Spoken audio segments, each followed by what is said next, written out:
অনেকেই এমন আছে প্রতিদিন রাতে আয়না দেখে এবং চুল আঁচড়ায়।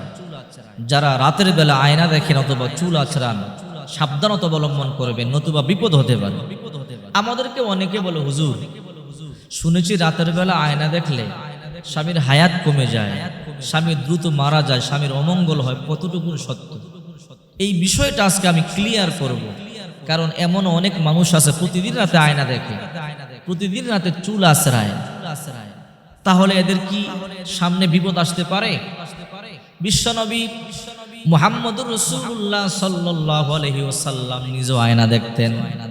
আল্লাহ রাসূল নিজেও চুল আঁচড়াতেন, দাড়ি আঁচড়াতেন। নবীজি পকেটের মধ্যে একটা চিরুনি সবসময় রাখতেন। আম্মা জান আয়েশা বলেন, আল্লাহর নবী বিশ্বনবী মুহাম্মদ সাল্লাল্লাহু আলাইহি ওয়াসাল্লাম যখন সফরে যেতেন, সবসময় আমি পয়গম্বরের পকেটের মধ্যে একটা আয়না দিয়ে দিতাম, একটা চিরুনি দিয়ে দিতাম, একটা মেসওয়াক দিয়ে দিতাম। এটা সুন্নাত, রাসূল করিম সাল্লাল্লাহু আলাইহি ওয়াসাল্লাম সবসময় সাথে রাখতেন। অনেকে রাত্রেবেলা আয়না দেখেন, রাত্রেবেলা চুল আঁচড়ায়। বিশ্বনবী মুহাম্মদ সাল্লাল্লাহু আলাইহি ওয়াসাল্লাম বলেন, যখন তোমরা রাত্রেবেলা আয়না দেখবে অবশ্যই তোমরা দোয়াটি পড়তে ভুলবে না। যখনই তোমরা আয়না দেখবে দোয়া পড়বে। বুখারী শরীফের 8302 নম্বর হাদিস, আল্লাহুম্মা হাসসানতা খালকি ফাহাসসিন খুলুকি, আল্লাহুম্মা হাসসানতা খালকি ফাহাসসিন খুলুকি। আয় আল্লাহ, তুমি আমার চেহারাকে সুন্দর করে দাও, আমার চরিত্রকেও সুন্দর করে দাও। বিশ্বনবী মুহাম্মদ সাল্লাল্লাহু আলাইহি ওয়াসাল্লাম বলেন, যদি তোমরা এই দোয়া করো সমস্ত অমঙ্গল থেকে আল্লাহ তোমাদেরকে হেফাজত করবে। এই জন্য যখন আয়না দেখবেন এই দোয়া পড়বেন, আল্লাহুম্মা হাসসানতা খালকি ফাহাসসিন খুলুকি। আর যারা চুল আঁচড়ান, রাতের বেলা চুল আঁচড়াতে পারেন, এতে কোনো সমস্যা নেই, কিন্তু সাবধান, চুল আঁচড়িয়ে জেতা সেতায় ফেলবেন না। কারণ এই চুল দিয়ে আপনাকে বান মারতে পারে, এই চুল দিয়ে আপনার ক্ষতি করতে পারে, আপনার দুশ্মনের এই চুল দিয়ে আপনার অনেক ক্ষতি করতে পারে। কারণ এই চুলের মাধ্যমে বিশ্বনবী মুহাম্মদ সাল্লাল্লাহু আলাইহি ওয়াসাল্লামকে ইহুদির 2 কন্যা বান মেরেছিল। বিশ্বনবী মুহাম্মদ সাল্লাল্লাহু আলাইহি সাল্লাম বিপদের মধ্যে পড়ে গিয়েছিলেন। আল্লাহ রাসূলকে বান মেরেছিল চুলের মাধ্যমে, চিরুনির মধ্যে চুল দিয়ে গিট দিয়ে বান দিয়েছিল। বিছানার মধ্যে রাসূল পড়ে গিয়েছিল। রাসূলের অবস্থা এমন হয়ে গিয়েছিল, গোশতগুলো শুকিয়ে হাড্ডির সাথে মিলে গিয়েছিল। আম্মা জান আয়েশা বলেন, আল্লাহর পয়গম্বর আসরের নামাজ পড়লে মাগরিবের সময় ভুলে গেছে কোন নামাজ পড়েছি। আল্লাহর পয়গম্বর জিজ্ঞাসা করতে, আয়েশা এখন কোন নামাজের সময়? আম্মা জান আয়েশা বলে, আমি আল্লাহর পয়গম্বরকে বলে দিতাম এখন মাগরিবের সময়। আবার ইশার সময় আল্লাহর পয়গম্বর বলতো, আয়েশা এখন কোন নামাজের সময়? আমি বলে দিতাম। আল্লাহর পয়গম্বর এতটা অসুস্থ হয়ে গিয়েছিল, 3 মাস পর্যন্ত আল্লাহর পয়গম্বর বিছানার মধ্যে শোয়া ছিল। সাহাবায়ে কেরাম চোখের পানিগুলো সারিয়া কান্না করেছে। হঠাৎ করে 3 মাস পরে আল্লাহর পয়গম্বর যখন অসুস্থ, জিবরাইল চলে আসলো, মিকাইল চলে আসলো। 2 জন ফেরেশতা এসে একজন আল্লাহর পয়গম্বর মাথার কাছে বসলো, আর একজন ফেরেশতা পায়ের কাছে বসলো।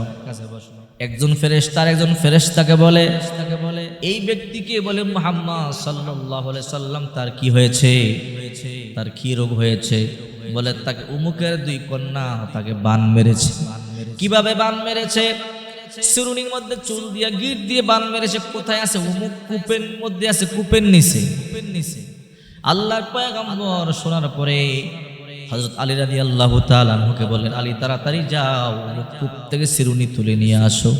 নিয়ে আসার পরে আল্লাহর পয়গম্বর দেখলেন চিরুনির মধ্যে অনেকগুলো গিট দেওয়া, গিটগুলো খুলে ফেললেন, আগুন দিয়ে পুড়িয়ে ফেললেন। আল্লাহ পাক রব্বুল আলামিন আল্লাহর পয়গম্বরকে সুস্থ করে দিলেন। এই জন্য আল্লাহর পয়গম্বরকে আল্লাহ বলে, ও নবী, আপনি তাগুত সূরাগুলো পাঠ করবেন। অর্থাৎ আপনি যদি মাগরিবের পরে সূরা ফালাক, সূরা নাস পড়ে দেহের মধ্যে দম করে দেন, তাহলে ফজর পর্যন্ত আল্লাহ তাআলা আপনাকে জাদু টুনা বান বদল থেকে হেফাজত করবে। আবার যদি আপনি ফজরের পরে এই তাগুত সূরা ফালাক আর সূরা নাস যদি আপনি পড়ে ফু দেন, সন্ধ্যা পর্যন্ত আল্লাহ তাআলা আপনাকে হেফাজত করবে। এই জন্য রাত্রে যখন ঘুমাবেন সূরা ইখলাস পাঠ করে, সূরা ফালাক পাঠ করে, নাস পাঠ করে, হাতে দম করে আপনার মাথা থেকে পা পর্যন্ত যতটুকুন হাত পৌঁছে মুছে দিবেন। আল্লাহ পয়গম্বর এমন করতেন। এমন করলে আল্লাহ পাক আপনাকে সমস্ত ধরনের ফিতনা থেকে, জাদু টোনা, বান বদনজর থেকে হেফাজত করবে। এই জন্য বেশি বেশি আয়াতুল কুরসি পাঠ করবেন। আয়াতুল কুরসি পাঠ করলে আল্লাহ পাক রব্বুল আলামিন জিন শয়তান মানুষ শয়তান থেকে, জাদু টোনা বান বদনজর থেকে হেফাজত করে। অনেকের করে জিনেরা প্রবেশ করে, খাবার খেয়ে ফেলে, টাকা পয়সা চুরি করে নিয়ে যায়, অথবা ঘরের মধ্যে অনেক অশান্তি সৃষ্টি করে। যদি আপনি আয়াতুল কুরসি পাঠ করেন 11 বার আয়াতুল কুরসি পাঠ করে আপনার দরজা এবং জানালার মধ্যে ফু দেন, ইনশাল্লাহ আপনার ঘরে শয়তান প্রবেশ করতে পারবে না, বের হয়ে যাবে, থাকতেই পারবে না, দেহের মধ্যে আগুন লেগে যাবে। আল্লাহর হাবিব বলেন, যখন তোমরা ঘরে প্রবেশ করবা সালাম দিয়ে বিসমিল্লাহ বলে ঘরে প্রবেশ করবা। যখন দরজা বন্ধ করবা, জানালা বন্ধ করবা, তোমরা বিসমিল্লাহ বলে বন্ধ করো। যদি বিসমিল্লাহ বলে দরজা জানালা বন্ধ করো, ওই ঘরে শয়তান প্রবেশ করতে পারে না। যেই ঘরে সালাম দিয়ে প্রবেশ করা হয়, বিসমিল্লাহ বলে খাবার খাওয়া হয়, ওই ঘরে শয়তান থাকতে পারে না, শয়তান খাবার খেতে পারে না। যেই ঘরে সালাম দিয়ে প্রবেশ করা হয় না, বিসমিল্লাহ বলে প্রবেশ করা হয় না, বিসমিল্লাহ বলেও খাবার খাওয়া হয় না, শয়তান বলে, হে দুনিয়ার শয়তানেরা তোমরা তাড়াতাড়ি আসো, এই ঘরে আজকে আমরা খাবার খাবো, রাত্রি যাপন করব, এই ঘরে আমরা আনন্দ ফুর্তি করব। এই জন্য ঘরে যখন ঢুকবেন সালাম দিয়ে ঢুকবেন, বিসমিল্লাহ বলে ঢুকবেন। এই জন্য আবু মুসা আশআরী রাদিয়াল্লাহু তাআলা আনহু বলেন, বিশ্বনবী মুহাম্মদ সাল্লাল্লাহু আলাইহি ওয়াসাল্লাম বলেছেন, যদি কোনো ব্যক্তি ঘর থেকে বাহির হওয়ার সময় এই দোয়া পাঠ করে, আল্লাহুম্মা ইন্নী আসআলুকা খায়রুল মাওলাজি ওয়া খায়রুল মাখরাজি বিসমিল্লাহি ওয়ালাজনা ওয়া আলাল্লাহি রাব্বানা তাওয়াক্কালনা। যদি কোনো ব্যক্তি ঘর থেকে বাইর হওয়ার সময় এই দোয়া পাঠ করে, এরপরে যখন ঘরে প্রবেশ করে আল্লাহ তাআলা ওই ঘরটাকে রহমত বরকত দিয়ে পরিপূর্ণ করে দেয়। ওই ঘরটাকে আল্লাহ তাআলা রহমত আর বরকত দিয়ে পরিপূর্ণ করে দেয়।